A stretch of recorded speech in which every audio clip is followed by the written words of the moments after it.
మనోహరి మంగళకి phone చేసి ఇలా చెప్తా ఉంటుంది.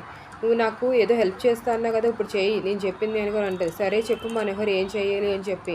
నువ్వు అరుంధతి ఫోటో చూస్తానని చెప్పి అమర్ వాళ్ళ ఇంటికి రా, వచ్చి తన రూమ్లోకి వెళ్ళు. ఆ ఫోటోని రూమ్లోకి వెళ్ళి అక్కడే అస్థికలు ఉన్నాయి, అవి తీసుకొచ్చి మాకు ఇచ్చేవంటే నీకు డబ్బులు ఇస్తాను, ఎంత కావాలంటే అంత అని చెప్పి మనోహరి చెప్తా ఉంటుంది. సరే అని చెప్పి మంగళ వస్తుంది. ఇంకా అమ్మరి వాళ్ళ ఇంటికి వచ్చి బాగితో కూడా నటించి ఇలా చెప్తుంది. ఒకసారి మీ అక్కని చూడాలి, తనని అస్థికలు కలిపేస్తున్నారంటే కదా, ఆ లోపు ఒకసారి తన ఫోటో చూద్దామని చెప్పి ఇక్కడికి వచ్చాను అని చెప్పి సరే చెప్తుంది. ఇంకా మంగళ ఇంకా బాగి కూడా నమ్మి తన రూమ్లోకి ఇగో తినే అని చెప్పి అరుంధతి అక్క అని చెప్పి చూపిస్తుంది ఫోటో.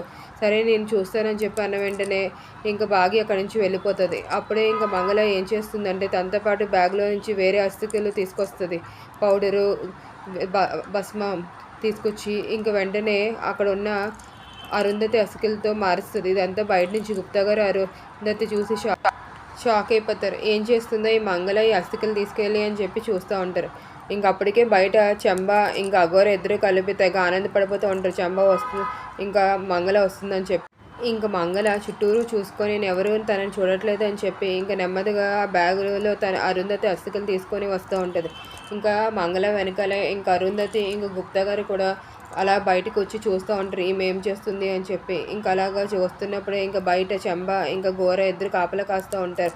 ఇంకా వెంటనే మంగళ ఆ బ్యాగ్ తీసుకెళ్ళి చెంబ చేతిలో ఇచ్చిన వెంటనే తెగ ఆనందపడిపోతుంది.